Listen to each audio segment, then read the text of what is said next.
Olá, queridos alunos. Vamos hoje retomar então alguns conceitos sobre composição de custos para a nossa disciplina de orçamento de obras e também planejamento de obras. Nós já vimos alguns exemplos de composição de custo, mas hoje eu quero que vocês olhem com mais vagar e com mais atenção para essa célula base de uma planilha orçamentária, as composições de custo, muito importante. Eu sou a professora Sandra Lima e estou aqui para mediar este assunto para vocês. Então, vamos à definição. A composição de custo de um serviço relaciona todos os materiais, equipamentos e mão de obra necessários para a sua execução, ou seja, ela relaciona todos os insumos necessários para compor uma unidade de um dado serviço. Além de relacionar, a composição de custo unitário, ela também diz o quanto que nós precisamos de cada um desses insumos, ou seja, ela quantifica esses insumos.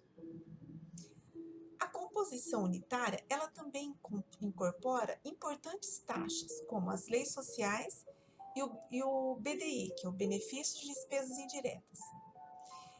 As leis sociais correspondem aos vários benefícios e deveres que o empregador deve pagar ao funcionário, além de outras taxas, de outras despesas que recaem sobre a obra e que o empregador precisa recolher, ele precisa embutir essas despesas no custo da obra. A quantidade necessária de cada um dos componentes, de cada um dos insumos que compõem a nossa composição de custo, então, é denominado de coeficiente de consumo. Existem alguns autores que usam índice, que usam coeficiente de utilização, né? Eu estou acostumada a utilizar coeficiente de consumo porque é assim que a TCPO, que é um dos importantes banco de dados de composição de custo do nosso país, de composições de serviço do nosso país, utiliza esse termo, coeficiente de consumo. E o ato de se estabelecer, ou seja, como será que qual que é o processo que determina esses coeficientes de consumo? Esse processo se chama apropriação dos coeficientes dos insumos integrantes de uma composição de custo unitário. Essa apropriação se dá pela observação desse serviço em várias obras. De acordo com a rotina de cada empresa, os coeficientes de consumo podem mudar em função da técnica e do sistema construtivo que essa empresa utiliza. O ideal é que cada empresa tenha por base, sim, as composições de custo que nós encontramos em vários bancos de dados, mas que à medida que ela vai executando as suas obras, que ela também vai fazendo uma conferência desses coeficientes para ver se realmente eles condizem com a sua realidade. O professor Aldo Doria Matos, no seu livro Gestão de Custo de Obras, Conceitos, Boas Práticas e Recomendações, publicado agora em 2020 pela Oficina de Textos, ele define a composição de custo unitário ou a composição de serviço como sendo uma tabela que relaciona todas as informações necessárias para ser feito um serviço, 1 metro quadrado, uma unidade de um dado serviço. E ele define as seguintes colunas: a coluna insumo, unidade, índice e custo unitário. Aqui eu quis acrescentar ainda a essas colunas as leis sociais e o BDI. Insumo. O professor Aldo Doria diz que os insumos são cada um dos elementos essenciais para a produção de determinado produto ou serviço. E eles podem ser mão de obra, equipamento ou material. A unidade é a medida de compra ou cotação de cada insumo. Pode ser quilo, metro quadrado, metro cúbico, unidade, litro, tonelada. O índice é o coeficiente de utilização de cada insumo, ou o coeficiente de consumo, como eu coloquei há pouco para vocês. É a quantidade de insumo utilizada para a obtenção de uma unidade do serviço. O custo unitário é o valor de aquisição da unidade do insumo. Aqui, novamente, as leis sociais, o conjunto de encargos expressos em porcentagem que computa todos os direitos e deveres de empregados e empregadores. Descanso semanal, férias, 13º salário, contribuições sindicais, impostos para a Seguridade Social, provisões para licença paternidade ou maternidade, rescisões, acidentes de trabalho, faltas, tudo isso. E o BDI? O BDI é uma taxa também que se coloca sobre os custos diretos para cobrir algumas despesas e também garantir alguns benefícios. Então, é uma taxa em porcentagem que computa todas as despesas que não estão nos serviços do WBS que nós colocamos lá na nossa planilha. Por exemplo, custos com a administração central e a local, custos de comercialização do imóvel, custos financeiros, porque às vezes o construtor ele precisa se descapitalizar. Ele tinha um dinheiro no investimento, mas para começar a obra, ele teve que se descapitalizar. Então, ele precisa cobrar da obra esse dinheiro que ele deixou, esse lucro que ele deixou de receber pela aplicação financeira. Ele precisa garantir o recolhimento dos impostos que ele vai ter que pagar, do imposto de renda e também um lucro que ele precisa garantir para receber. Então, isso tudo está no BDI.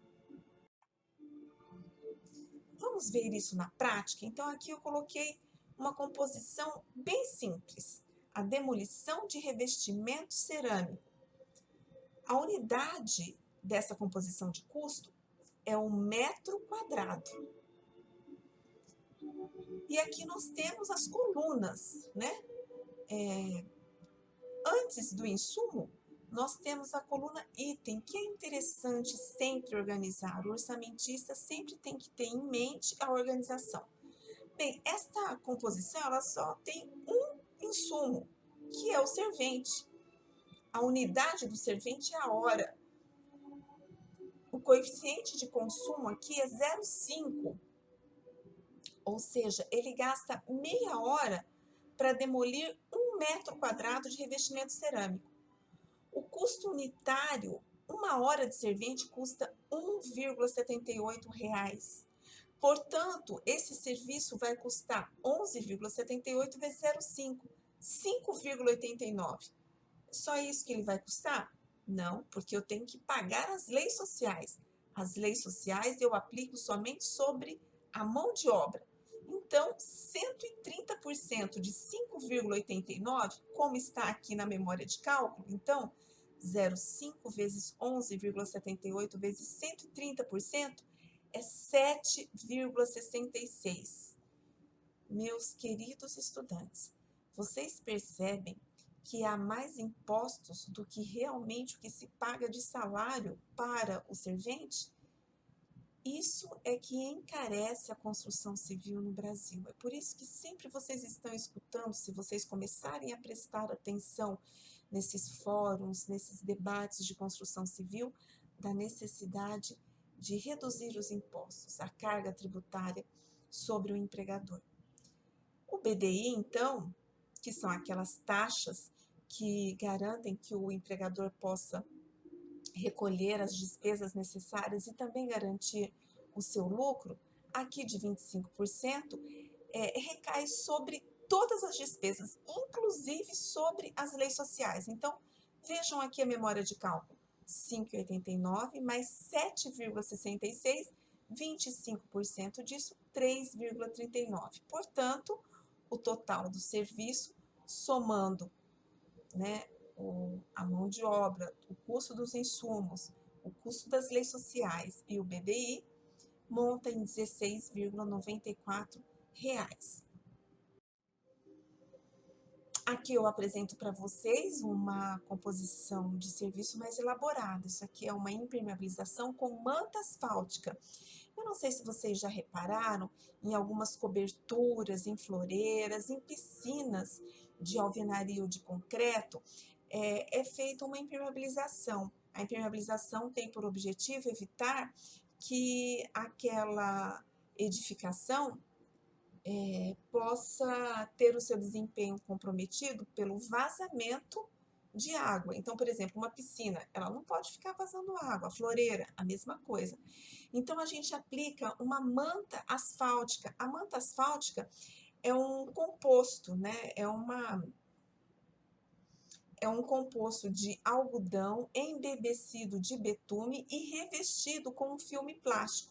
Isso é uma manta plástica, uma manta realmente. E a gente cola essa manta na superfície que a gente deseja impermeabilizar. Depois que essa manta é colada, aí a gente reveste essa superfície também com uma argamassa, e essa argamassa chega até a receber uma armação de uma telinha chamada tela deployée, que também é conhecida como tela galinheiro, aquela tela bem fininha. Bem, então, qual a composição? Essa composição ela tem uma argamassa de regularização e proteção mecânica, no traço 1:4, a unidade é metro cúbico, eu consumo 60 litros, 0,06 metro cúbico dessa argamassa por metro quadrado da impermeabilização. Ela custa R$ 437,12 um metro cúbico. Então, 0,06 vai custar 0,06 vezes 437, 26,23. A pintura ligante, a mesma coisa. Eu consumo 0,15 litro a 14,35 litro, o total vai ser de 2,15. A manta asfáltica, eu vou usar 1,05, porque eu preciso sobrepor uma manta a outra. Eu não posso justapor, né, quando uma acaba e a outra começar de topo. Não, eu preciso sobrepor um pouquinho. Então, por isso que eu considero 1,05 metro quadrado por metro quadrado. Essa manta custa R$ 51,01 o metro quadrado. Então, para este serviço, vai custar R$ 53,56. A tela deployée, para armar a argamassa de proteção e evitar que ela trinque, que ela fissure, eu vou usar 1,10 metros quadrados. Também preciso garantir uma sobreposição de panos de tela. Ela custa R$ 4,90 metro quadrado, vou consumir R$ 5,39. O servente. Um servente gasta 0,9 hora para um metro quadrado e o pedreiro 1h30. O custo da mão de obra deles por hora é R$ 11,75 para o servente e R$ 15,82 para o pedreiro, imputando em 10,58 e 23,73. Como que eu obtenho esses valores? Multiplicando o coeficiente de consumo pelo custo unitário. As leis sociais, aqui eu coloquei 117%. Ela é aplicada somente sobre a mão de obra, servente e pedreiro. Então, para cálculo, vai ser 10,58 mais 23,73 vezes 117%, dá R$ 40,15. E o BDI, 25% sobre todas as despesas aqui elencadas, inclusive as leis sociais. Então, eu somo todos esses itens e multiplico por 25%, eu vou obter 40,45. O total dessa impermeabilização por metro quadrado, então, é de R$ 202,24. Vamos ver a memória de cálculo das leis sociais? Então, aqui é o consumo do servente vezes o seu preço horário. O coeficiente de consumo do pedreiro, 1,50 vezes o seu custo horário, vezes 117%, então os 40 R$ 1.014. E o BDI, somamos todos os custos, inclusive as leis sociais, e multiplicamos por 25%, resultando em R$ 40,45. Muito bem, meus queridos, esta é uma aula para fixação do conceito de composição de custo unitário. Agora eu convido todos vocês a irem até a nossa sala virtual lá no Moodle do IFMT Campus Várzea Grande e lerem com muita atenção também o roteiro número 4 e resolver a atividade proposta. Obrigada pela companhia, até breve. Paz e bem.